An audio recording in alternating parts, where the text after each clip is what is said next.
Welcome to Parent Chat with DC Public Schools. This is a series on parent programming on the District Knowledge Network. DCPS is very excited to partner with the District's Office of Cable Television to bring you information that you can use to support your child's education. I'm Dr. Jeffrey Grant, the principal of Walker Jones Education Campus. We want to engage all parents in the district. Here you share your experience, information that you think other parents should know. We want parents to encourage one another to play active roles in the education of their children. This is what we want to accomplish through Parent Chat, where parents can come together and have a conversation and learn from one another. Secondary school, a crucial time for students, much less the parents. So our students have more freedom and time to make choices for their education. And it's the parents' job to guide them through this process. A lot of decision-making goes into this time. DCPS is committed to preparing students to succeed in life, whether it is going to college right after high school or pursuing a career right after high school. Well, this evening we are fortunate to have Carey Wright, the Deputy Chief of the Office of Teaching and Learning of the District of Columbia Public School System. She has had a long and successful career, both as a teacher and as an administrator.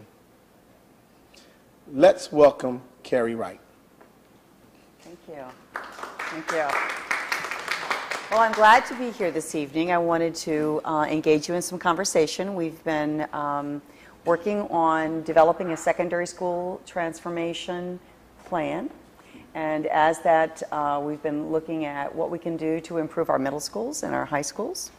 And the goal is really to ensure that all children, when they get out of DC Public Schools, have a true option of going to college or seeking a career, but that everybody will be equally qualified, having experienced an equally rigorous program. So one of the things that we've been doing is meeting with parents. We've been out in the wards. We've been having a meeting in every single ward. By the time we finished, we will have met in every ward, in some wards twice. So we're excited about this prospect, and we're also excited to get you engaged in this conversation. What you have in front of you tonight is a document that I want you to take a quick look at as we begin to think about how we would prepare children to succeed in college, career, and life. As each conversation has been taking place, we've been kind of editing this document, and you'll see that it's divided into 4 different areas: academics, college and post-secondary, careers, and life. When we first started, we talked about DCPS will prepare students to succeed, and then one of our parents said, well, don't you mean all students? And it was like, yeah, we do mean all students. So you see the title is even changed from the top. So things that we kind of took for granted, we needed to make more visible so the parents understood we were talking about all children. So across that, you'll see what we want all of our children to be able to do, what we intend as a school system to do to support them, and how we're going to measure our success. So we've been continuing to edit this as we've been going on. So you've had a minute to take a look at this, and what I want to know from you, as you're looking at it, what really resonates with you? What, when you read, says, you know, I like that idea. I think that's a good idea. Because the next question I'm going to ask you is, what do you think's missing? Because that's important to us too. So let's start with what resonates with you. Yes?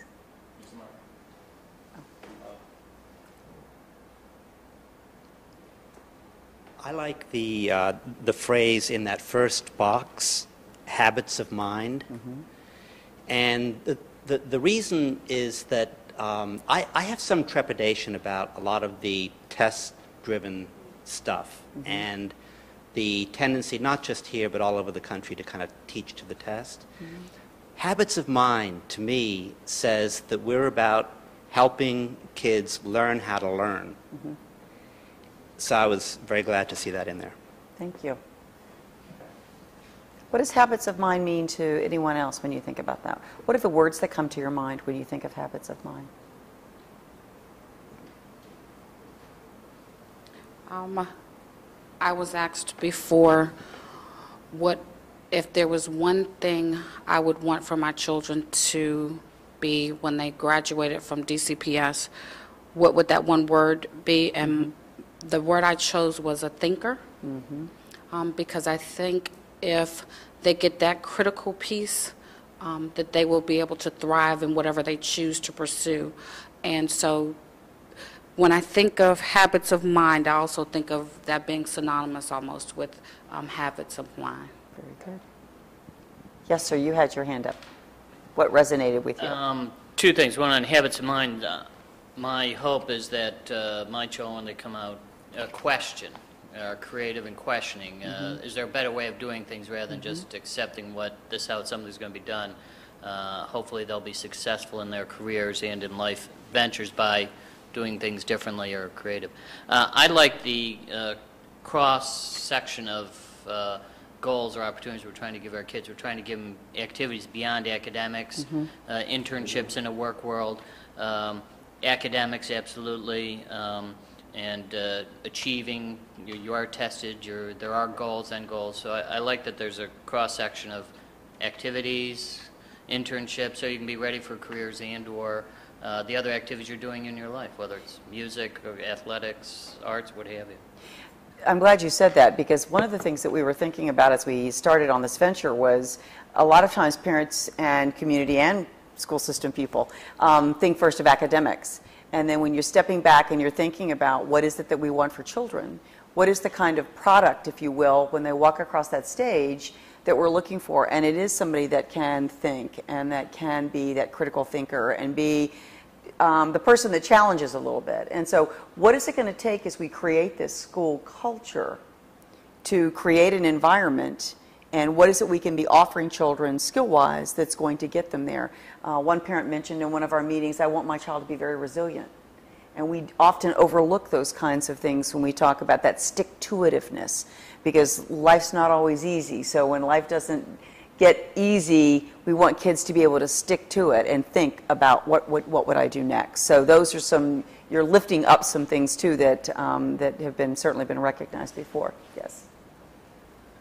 I was going to also say two things came to my mind. One is creativity, and then independence. Independence in what way? I could only talk about my child. Sure. Since she lives in D.C. for the last 4 years, she commutes by herself. And I think a lot has to do with the school that she is in, that taught her how to be independent. She could do things on her own without the fear of living in a city. Very good.